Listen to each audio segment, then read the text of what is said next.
Alright guys, let's take a quick look at Solv Protocol on the channel once again. Now the last time we looked at Solv Protocol was back here on this candle on the 10th of March. And we pretty much find ourselves back at the same spot really. Now we are trying to break this daily resistance, as you see here guys, at about 0.03, let's just say 9. So 3.9 cents basically. And we tried a couple of times in the last few days to break this, and so far we did close a candle on the 30th above it, but only to get rejected on the next day. So we did find support today basically at 3.7 cents. So we are kind of wedged between this 3.7 and 3.9 cent range right now. And let's take a look at the 4-hour time frame and just want to see what it's doing here. It is kind of making a little bit of a flag, so we do have kind of a pattern here that is forming. Now let's just make kind of a flag like this real quick, and let's see. I think if this breaks out guys to the upside, which is probably more likely, I would say, let's see, let's move this like this. So the target would be up here at about 4.06 cents. So this would give us a move, through this resistance here at 3.9 cents basically, and this 4 cents almost even, we can say. So that would be a pretty good little move. Then we can actually start to worry about the next resistance, which would be a weekly resistance. So it's going to be a little bit stronger to break through that one. And that is at about 4.22 cents to the upside there. Now, let's take a look at some technical indicators here like the RSI. And let's see how much strength this move still has. Now, on the 4-hour time frame, I'm going to look at the lower time frames first. A little bit overbought on the Stoke, and it's going to the upside, but very slightly here on the RSI. Now, the 1-hour time frame, very oversold. So looks like it's about to curve up. On the RSI, it's slightly pointed to the upside here, but in neutral territory. That's okay. 15-minute time frame pointed heavily to the upside, so that's okay. It's not overbought yet, and it's slightly pointed up here on the RSI. So for the most part, okay, the 15-minute looks pretty good. The 1-hour looks good. The 4-hour, a little bit mixed signal. Now let's look at the longer term time frames here. Now it's just coming out of the overbought region here on the Stoke. So it does appear maybe it will start to curve back up. It may do something like this, as you see here. Looks like it's trying to turn around here on the daily. So yeah, it is not overbought yet on the RSI, but it is kind of flirting with it right now. 1 week time frame may not print yet. It's just starting to print the RSI here only. But yeah, this crypto is fairly new, guys. So still, it's not printing anything really higher than a daily. Now let's take a look at the MACD real quick. And I want to see what this looks like just on the daily. Okay, here on the daily. Oh, whoops. Yeah, actually, it's not that old, guys. So this is probably, it looks like the highest point it's ever been. It is making green candles though, so let's look at the 4-hour time frame. Maybe that would be a little bit better since it's so young.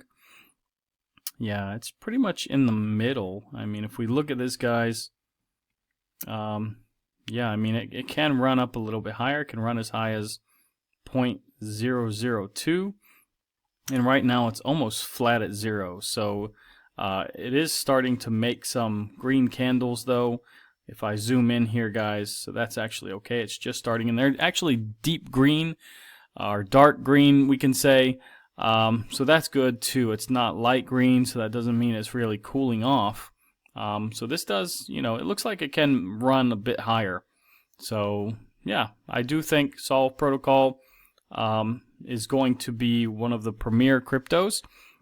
Satoshi Stacker, actually my favorite YouTuber, he really likes this project a lot, guys. So this is the reason why I have it. This is the reason why I kept it.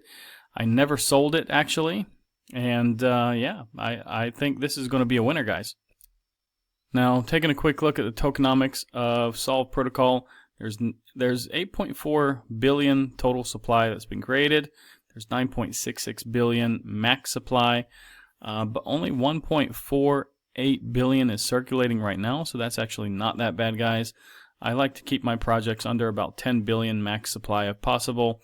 And yeah, the all-time high though is at 20 cents apparently. So you're still getting about an 80% discount at the moment, guys. And yeah, this is one that I have kept actually from the beginning. This is actually a project that Satoshi Stacker, he's one of my favorite YouTubers, he also likes it. So this is the reason why I've kept this one, guys. Now, Bitcoin getting a little bit of a cool down this weekend.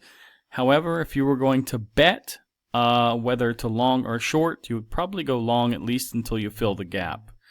Now, taking a look at Ethereum, guys, it is riding up along this channel still, has not broken out of it, and this trend line is coming down. So eventually it's going to meet it probably in the next couple of weeks, I would say.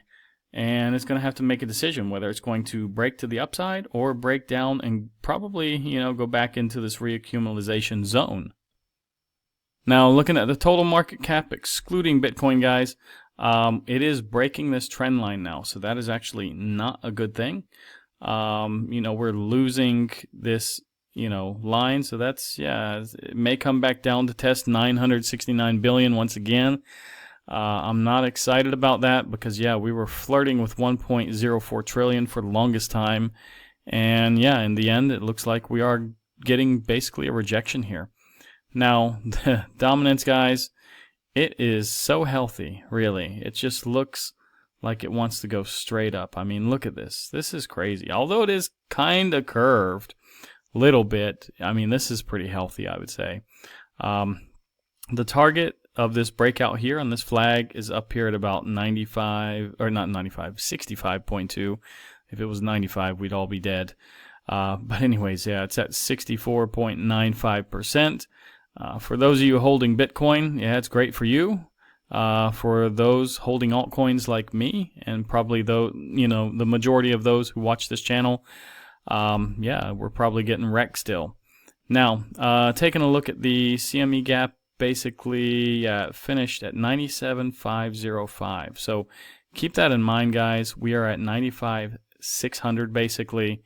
And yeah, so you basically want to long at least for a couple of $1,000 probably to the upside. Like I said, if you were going to do a long or a short, you would probably bet to long. Now, taking a quick look at the liquidation heat map, almost nobody has been wrecked, only 115 million. That's nothing. Mostly longs though have been wrecked if you're looking at it. But yeah, it's about what? Triple the longs have been wrecked, we can say. Now, we do have a fear and greed at 64. Yesterday was 65, so slightly cooling down again. I think the day before that was 67. So, okay, that's fine.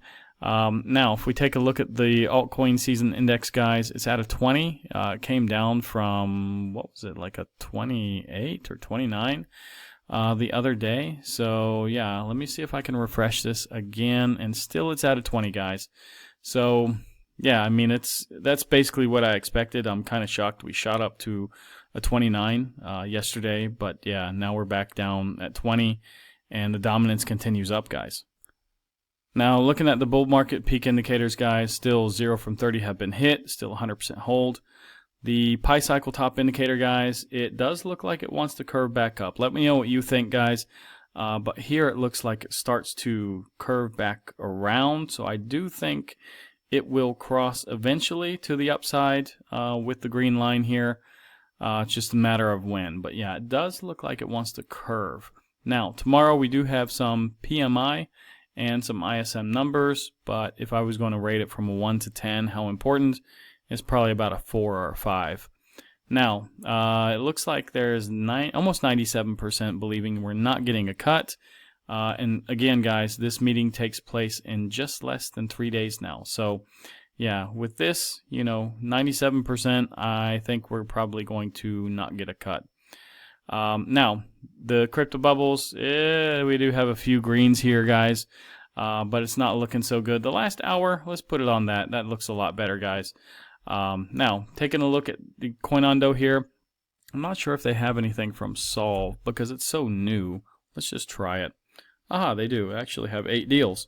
So yeah, I mean, you can stake this for 18, almost 19% in Binance, but remember guys, you lock it up for 90 days, and if you unlock it before that time, you lose all of your profit. So keep that in mind. We don't really know what's going to happen 90 days down the road. I would say even 60 days is kind of risky. Me, personally, I'm only locking up for 30 days maximum, and usually I'm looking for flexible deals at this point in time. So anyways, guys, that is pretty much all I got about Solv Protocol tonight. There's not too much going on, so kind of a dead market today. And Solv Protocol is only up about 3% or so, so it's nothing major.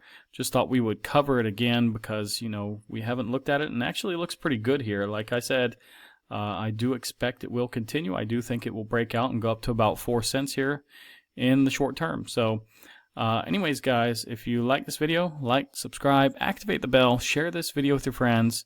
And if you want to become a member of the channel, it's only $2 for now, guys. I'm probably going to raise that price in the next couple months or so. But yeah, if you want to take advantage and get some of these MEXC notifications and things, I will put you in the Telegram for our group, and I forward everything that is relevant for Bitcoin there, so you're not getting any junk. But anyways, guys, if you want to look at MEXC, there are other tools here as well. It is a great tool to have.